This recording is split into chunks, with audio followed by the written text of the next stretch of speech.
Hello everyone, welcome back to my channel.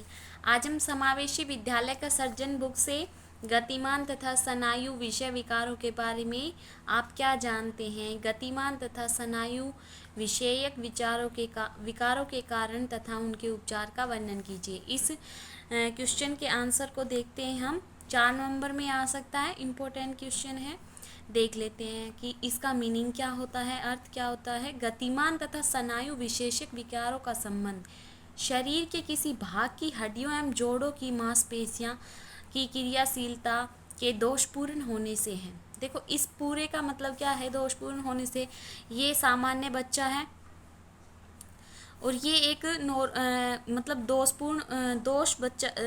दोषित बच्चा है जिसके जो अंग होते हैं वो काम नहीं करते हैं।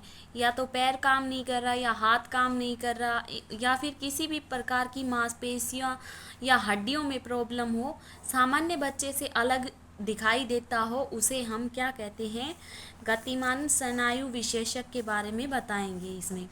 ठीक है। शारीरिक त्रुटियों का शिकार होता है। इसमें जो बच्चा होता है, शारीरिक त्रुटियां मतलब किसी के पैर खराब है, किसी के हाथ खराब है, और जिसके कारण वे अपने शरीर के किसी भाग का सामान्य रूप से प्रयोग नहीं कर सकते। ऐसे बालकों को बुद्धि स्तर में कोई कमी नहीं होती। या तो वो बिल्कुल बुद्धि वाले होते हैं, तेज बुद्धि वाले होते हैं, या फिर कम बुद्धि वाले होते हैं। ठीक है। इसमें अपंग बच्चों के बारे में बताया है कि पुराने समय में जो अपंग बालक था परिवार की मुख्य समस्या थे। उनके परिवार सर्जन, हड्डियों के सर्जन ही हुआ करते थे। समाज में बहुत से बच्चे हम देखते हैं जो अपंग या विकृति या शरीर रूप से विकलांग हैं। ये सभी प्रकार के बच्चों के लिए विशेष सहायता की आवश्यकता होती है। इन्हें विशेष निर्देशन चाहिए। अपंग बच्चे में आमतौर पर एक अधिक प्रकार की विकृति होती है। ठीक है, जो इनकी मांसपेशियां, जोड़ों या हड्डियों की सामान्य क्रियाओं में बाधा डालती है। समझ में आ गया। 2 प्रकार से डिवाइडेड होता है, मध्य स्तर या कम अपंग, गंभीर अपंग। कम अपंगता ये कहते हैं हम कि जो बच्चा है कम अपंग होता है, जैसे पैर में कुछ डिफेक्ट होता है, तो इसमें क्या होता, हाथ में कुछ डिफेक्ट होता है, तो इसमें जो दैनिक क्रियाएं हैं उसमें अधिक रुकावट नहीं पड़ती है और कम प्रयासों से ही उपचार हो सकता है तथा गुजारा हो सकता है, उसका काम चला सकते हैं जीवन भर। ठीक है। अब गंभीर अपंगता क्या होती है, किसी के हाथ कट गए, किसी के पैर कट गए, तो उसे ठीक कराने के लिए रोज़ अस्पताल में लेके जाना पड़ेगा। रोज़ उसे एक्सरसाइज करवानी पड़ेगी। मतलब वो ऐसा इंसान है जो दूसरे की सहायता के बगैर नहीं चल सकता, नहीं दौड़ सकता, नहीं बैठ सकता, नहीं खा सकता। ऐसे में गंभीर अपंगता बोलेंगे हम। ये कितने प्रकार से हैं। सबसे पहले मांसपेशियां और कंकाल की समस्या। देखो, मांसपेशियां जन्म के समय भी हो सकती हैं या फिर जन्म के बाद भी हो सकती हैं। इसमें मांसपेशियों में अपंगता त्रुटियों का सूत्र मिलता है। ऐसे में गर्भावस्था में भी हो सकती है और उसके बाद भी हो सकती है। किसी दुर्घटना या बीमारी से ये विकृति हो सकती है। कई बार इसकी विकृति अपंगता का कारण हड्डियों से जुड़ी बीमारियां या कोई दुर्घटना हो सकती है। दुर्घटना के कारण व्यक्ति की हड्डी टूट सकती है, अंग खराब होने पर उसे काटा जा सकता है या कोई कृत्रिम अंग लगाना पड़ता है। ठीक है। सेरिबेलर पैल्सी में क्या होता है, इसके कारण जो मस्तिष्क होता है, दिमाग होता है, उसमें लकवा मार जाता है और जो उसके न्यूरो सिस्टम में वो सिग्नल नहीं भेज पाते और वो अच्छे तरीके से काम नहीं कर सकते। जैसे, और ये किस कारण हो सकता है, यह मस्तिष्क में जवर मतलब ज़्यादा बुखार हो जाए और ऑक्सीजन के अभाव के कारण भी अपंगता एक प्रमुख कारण बन जाता है। ठीक है। कारण जन्म से पहले भी हो सकता है, गर्भावस्था में खून की कमी के कारण, ऑक्सीजन न मिलने के कारण, शुगर की वजह से, शुगर कम या ज़्यादा होती है तो उसमें अपंगता एक उत्तरदायित्व होता है इन दोनों चीज़ों का, एनीमिया का और शुगर का। ठीक है। जन्म के समय कैसे अपंगता एक कारण बन सकती है, प्रसव के समय ज़्यादा देरी हो जाना और माता को और बच्चे को ज़्यादा मात्रा में ऑक्सीजन न मिलना, औजार लगना या फिर कोई घाव हो जाए या कट जाए।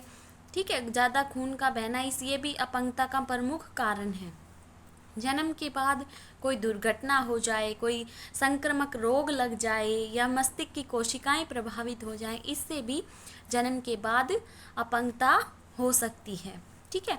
अपंगता की पहचान कैसे करेंगे? ऐसे बच्चों को गति नियंत्रण और समन्वय बहुत ही निम्न स्तर का होता है। ये बच्चे बार बार गिरते हैं, एक दूसरे की सहायता के बगैर चल ही नहीं पाते।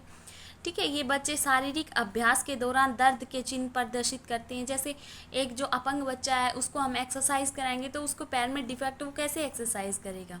ये अजीब ढंग से एक ही अंग से चलते हैं। एक ही, जैसे किसी के दोनों पैर में से एक पैर कम है तो वो एक पैर से ही चलेगा।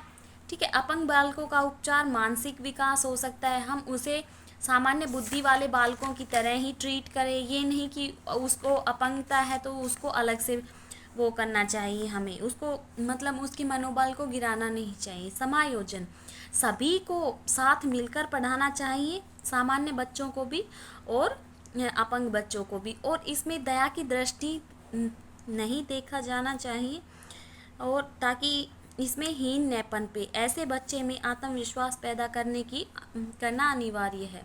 अपंग बच्चे का समय बनाना पड़ता है। अपंग साथियों में रहकर और सामान्य साथियों में रहकर, दोनों के अंदर हमें भेदभाव नहीं करना चाहिए, उनकी मनोबल शक्ति को बढ़ाना चाहिए। ठीक है। विशेष कक्षाएं लगानी चाहिए ताकि वो अपनी शिक्षा को अच्छे तरीके से बेहतर बना सके। अतिरिक्त कक्षाएं, एक्स्ट्रा क्लासेस, जैसे संडे को या फिर किसी अन्य छुट्टी वाले दिन उसमें एक्स्ट्रा क्लासेस लगानी चाहिए। विशेष पाठ्यक्रम पढ़ाने चाहिए अपंग बच्चे को, ताकि वो अच्छी तरीके से उसको अच्छे तरीके से नौकरी मिल सके आगे भविष्य में जाकर। ठीक है। और उसे बार बार अस्पताल ना जाना पड़े और उसके अंदर हीन भावना पैदा ना हो।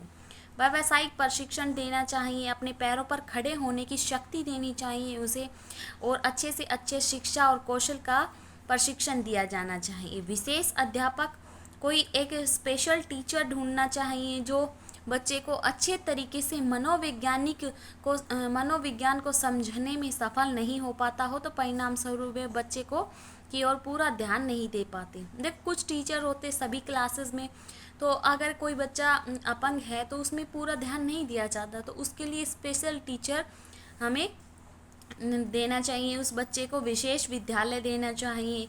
जब विकलांग बच्चे की विकलांगता या अपंगता इतनी गंभीर किस्म की है या सामान्य स्कूल में रहकर शिक्षा प्रदान करना कठिन हो जाए तो उसे विशेष तरह का विद्यालय देना चाहिए। उपचार, उसको अच्छे तरीके से उपचार देना चाहिए, सभी प्रकार की सुविधाएं देनी चाहिए, उसके आसपास सकारात्मक एनवायरनमेंट रखना चाहिए ताकि वो उस बच्चे पर किसी भी प्रकार का कोई दबाव ना पड़े। नंबर 10 है उपयुक्त देखभाल करनी चाहिए, उसे कमज़ोर महसूस नहीं कराना चाहिए, अच्छे से अच्छे उसको ट्रीटमेंट करना चाहिए, देखभाल करनी चाहिए, उसे प्यार से बोलना चाहिए, उसकी भावनाओं को महसूस करें और अपनी भावनाओं को बताएं उसके सामने। ठीक है। माता पिता में अध्यापकों की भूमिका बहुत इम्पोर्टेंट रोल प्ले करती है, पेरेंट्स का रोल और टीचर्स का रोल। ठीक है। जब कोई अपंग बच्चा अपने माता पिता ही उसे हीन तरीके से देखेंगे तो और कौन नहीं देखेगा, बताओ। तो माता पिता को अपने बच्चे के अंदर मनोशक्ति का विकास करना चाहिए ताकि वो दूसरों से अपने आप को कम ना समझे। ठीक है। और इसमें अध्यापक को भी क्लासेस में, स्कूल में सबको इक्वलिटी देखनी चाहिए, ना कि उनके अंदर कंपैरिजन करना चाहिए। ठीक है। आई होप आपको समझ में आया, तो मेरी वीडियो को लाइक कर दीजिए, चैनल को सब्सक्राइब कर दीजिए। Thank you.